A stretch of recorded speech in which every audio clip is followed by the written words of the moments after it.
મિત્રો exact shooting આપણે ચાલુ થઈ ગયું છે. પરવીન દાદા એક ફ્રેમ પણ લગાવી દીધી છે, સાથે સિંગરો બધા જ તૈયાર થઈ ગયા, કલાકારો, એક્ટરો. અને તમે જોઈ શકો છો સિંગર છે અમારા ભાઈ માવજીભાઈ સરવાલા, અને એમનું જોરદાર એમના અવાજે ગાયું છે બેસ્ટ, અને અંદર અભિનય કર્યો છે ભલાજીએ. એટલે આ ભલાજીનું સોંગ જોજો. અને અમારા પરવીનભાઈ એમના કેમેરામેન છે અંદર, અને બહુ ટૂંક જ સમયની અંદર અમે રિલીઝ કરવા જઈ રહ્યા છીએ. તો આપ સૌને વિનંતી છે કે જો લોકેશન જુઓ, બાકી નદીમાં એકદમ. અને પરવીન દાદા કેમેરામેન, પરવીન દાદા આ સોંગમાં કેટલી તૈયારી છે? અને કેટલું આમ મજબૂત છે ને, કારણ કે શીરાનું શાક ના થાય ને ભલાજીની વાત ના થાય. હા. અને હવે આપણે મળીએ અમારા જે આગેવાનો છે, અમારા આખો ગ્રુપ આવેલું છે.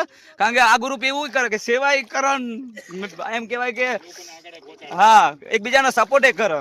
કારણ કે ઘણા બધા કલાકારો એવા હોય છે કે એમને માર્કેટમાં આવવું હોય છે પણ સપોર્ટ નથી મળતો હોય. તો પણ આપણે ખરેખર હું જેવા પરિવારમાંથી આવતો વ્યક્તિ છું, એટલે દરેકને આપણે સપોર્ટ કરવો જોઈએ. જો તમે જોઈ રહ્યા છો. અને માવજીભાઈ સરવાલા, દરેક મિત્રોને વિનંતી છે કે આમનું સોંગને સપોર્ટ કરજો. અને દાદા પણ જો છે ને, એમનો પણ રોલ છે અંદર. એટલે આપણે બધા ગરીબ પરિવારમાંથી કોઈ પણ આવતો વ્યક્તિને આપણે સપોર્ટ ફૂલ કરીએ છીએ. સાથે